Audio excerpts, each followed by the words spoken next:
No silêncio opressor dos tempos antigos, onde a escuridão parecia espessa como uma cortina de chumbo, ergueu-se uma nação Babilônia, um império que não dormia, que não descansava, cujo coração pulsava com ambição voraz e soberba insaciável. Às margens do rio Eufrates, como uma fera aprisionada, a cidade floresceu bela, poderosa, mas corrompida até o âmago.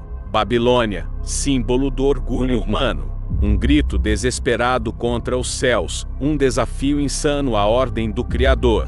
No trono dessa fera, sentava-se Nabucodonosor, o Grande, um rei que se via como mais que homem, um Deus caminhando entre os mortais, cujo olhar fazia os povos tremerem, cuja palavra decretava vida ou morte, ascensão ou queda. Seu nome, carregado de falsos títulos divinos, protetor dos deuses, era a máscara de um coração cego e orgulhoso. Suas mãos erguiam monumentos de pedra e metal, mas seus pés pisavam em corações e almas. Porém, em meio ao esplendor, havia uma verdade terrível, invisível, que pairava como uma sombra inquietante sobre o trono. Nenhum poder terreno é absoluto. Nenhuma coroa humana resiste ao olhar do Deus eterno. O livro de Daniel, escondido nas sombras da história, revela essa verdade brutal, que mesmo o mais altivo dos reis está preso na mão firme do Altíssimo, que mesmo a Babilônia vai conhecer o frio toque do juízo divino. E o capítulo 4, este relato sombrio, não é apenas história, mas um sussurro assustador, uma advertência sangrenta: o orgulho será quebrado, a alma será despedaçada, e do pó, o homem aprenderá a reconhecer seu verdadeiro Senhor. Antes do sonho que mudaria tudo, antes do castigo que faria a majestade tombar, precisamos entender o cenário dessa queda, o império construído sobre a areia movediça da soberba. Esta é a história de Nabucodonosor, o rei que governou e foi governado, o homem que se elevou para o abismo, o soberano que caiu diante do juízo eterno. Na noite onde o silêncio era denso como o breu da morte, Nabucodonosor viu, não o sono tranquilo dos homens comuns, mas uma visão que vinha das profundezas do invisível, um sonho que carregava o peso de um juízo iminente. Na escuridão de seu aposento real, ele viu uma árvore colossal, mais alta que as montanhas, mais vasta que os vales. Suas folhas verdejantes espalhavam sombra como um manto sombrio. Seus frutos abundantes sustentavam não apenas homens, mas também as feras que buscavam abrigo sob seus galhos. Era a imagem do poder absoluto, do domínio incontestável, um símbolo da arrogância humana, que ousa erguer-se até o céu. Mas então, do silêncio do cosmos, veio uma voz, cortante como aço: derrubem a árvore, que suas folhas sequem, que seus frutos desapareçam, que seus galhos sejam espalhados e suas raízes amarradas com ferro e bronze, para que ela se humilhe e não cresça mais. O coração do rei tremeu, a sombra do juízo tocava sua alma, fria e inexorável. Sabia que aquele sonho não era mero reflexo de seu medo,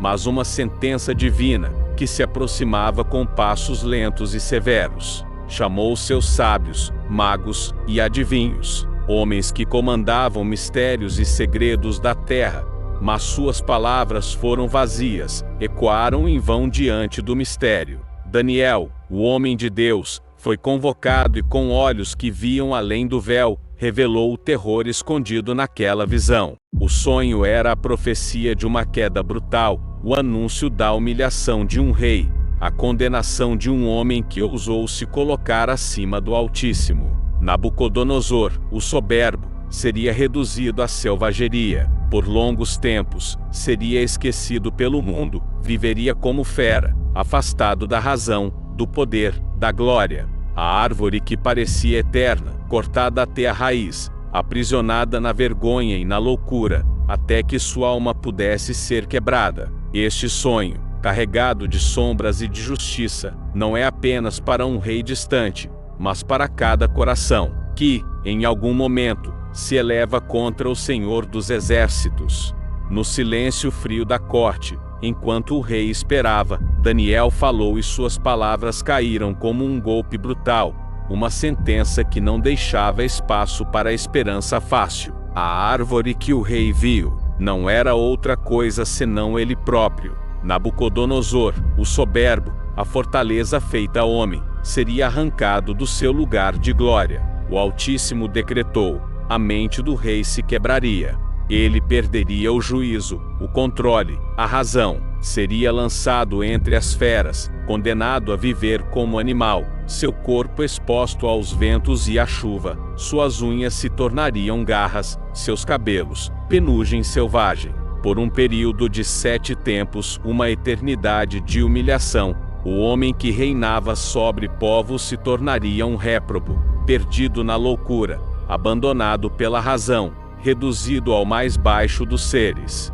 E tudo isso para que, finalmente, numa dor profunda e aterradora, ele reconhecesse a única verdade imutável: o Altíssimo domina sobre o reino dos homens, e o dá a quem quer. Este não é um mero castigo, é um mergulho nas sombras da alma, uma prova que despedaça o falso eu, destrói o orgulho, para que reste apenas o homem em sua humildade verdadeira. Os estudiosos veem aqui um juízo corretivo, uma disciplina divina que pune não para matar, mas para quebrar e reconstruir. É o tormento da alma orgulhosa que se recusa a se curvar. Para Nabucodonosor, o trono seria apenas uma memória distante, uma ilusão perdida entre as sombras da loucura. Para nós, esta é uma advertência cruel e necessária: quem se ergue contra Deus não escapa do juízo. E o juízo pode vir nas formas mais duras, quebrando tudo que nos define para nos fazer verdadeiros. E então, o tempo se cumpriu.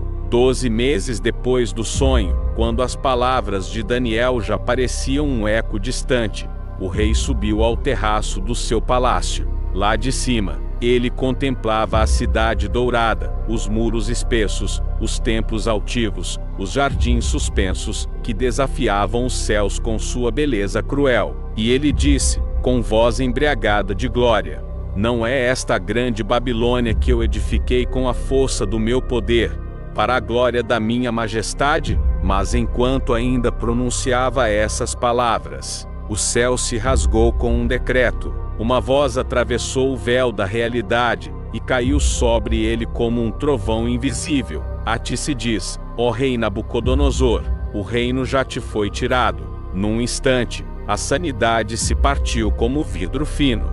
A mente do rei afundou nas trevas. A razão fugiu de seu coração como um espírito apavorado. Ele caiu ao chão não como um homem, mas como uma fera em convulsão. Seu corpo tremeu, seus olhos se tornaram vazios, e ali começou sua descida. Foi expulso da corte, abandonado pelos homens, temido como um louco, esquecido como um maldito. Na solidão dos campos, ele vagava entre os bois, comia o capim do chão, bebia o orvalho da madrugada, dormia debaixo das árvores como um animal selvagem, e as estações passavam sobre ele. 7 tempos, 7 longos ciclos em que a carne apodrecia aos poucos, e a alma mergulhava num abismo sem fundo. As unhas tornaram-se garras, os cabelos, uma plumagem grotesca, e o coração, um vazio. Ali, o rei morreu, mas não no corpo.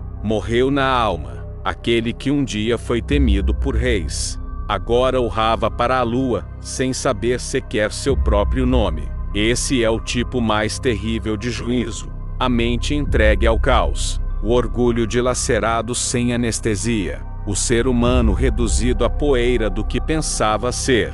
É o juízo do Deus vivo, não uma morte rápida, mas uma humilhação prolongada, fria, silenciosa, implacável. A soberania divina, aqui, mostra sua face mais severa. Pois o Deus que reina do alto dos céus, também desce para despedaçar os ídolos humanos. E quando ele julga, não há muro, trono, riqueza ou exército que possa impedi-lo.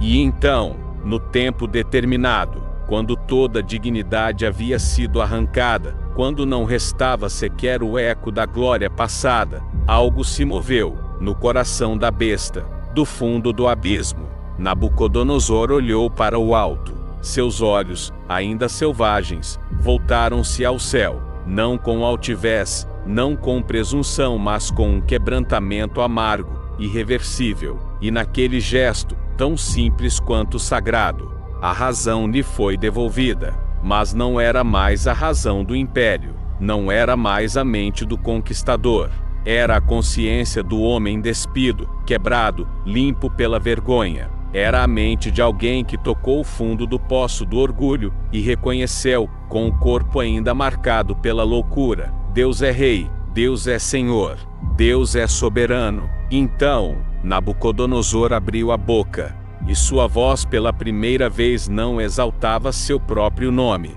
Eu, Nabucodonosor, levantei os olhos ao céu, e bendisse o Altíssimo. Louvei e glorifiquei ao que vive para sempre, porque o seu domínio é eterno, e o seu reino, de geração em geração. O rei, que antes exigia adoração, agora oferecia. O trono que ele reconstruiu foi aos pés do Deus que o destronou, e sua glória, curiosamente, foi restaurada, mas não como antes. Agora, ele sabia que todo o poder humano é emprestado, que toda majestade é frágil, que o homem é pó, e que o Altíssimo é tudo. Teólogos afirmam, essa é uma das mais raras confissões reais nas Escrituras. Um rei gentio, pagão, idólatra que se curva diante do Deus de Israel, não pela força da espada, mas pela disciplina divina. O juízo cumpriu seu propósito. A alma foi moída.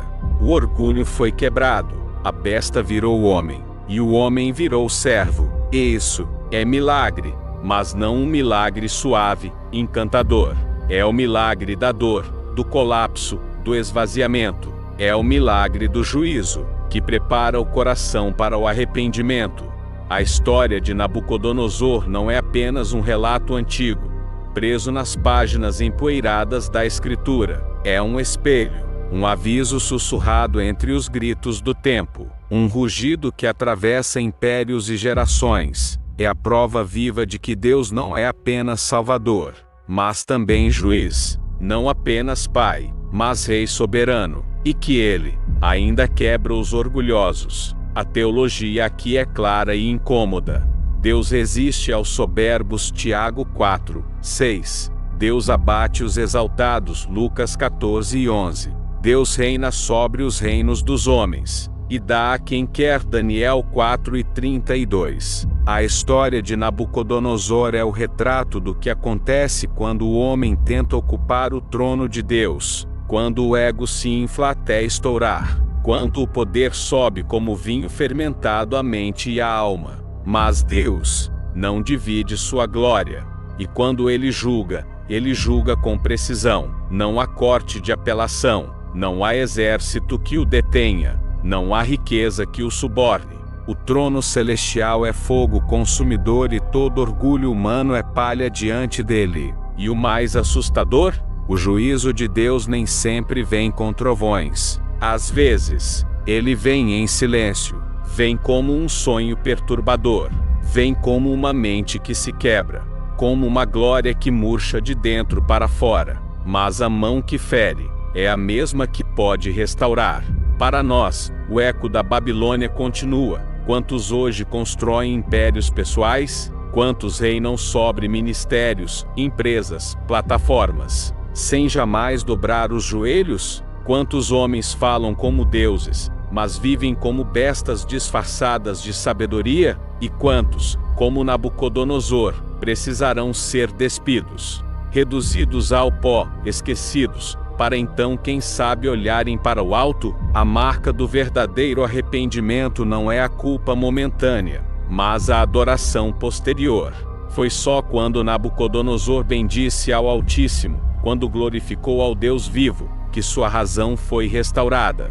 Não antes, não sem dor, não sem sombra. A restauração não é direito, é misericórdia, e a pergunta permanece: quantos mais precisarão cair para reconhecer quem realmente governa? Quantos mais precisarão enlouquecer para finalmente enxergar?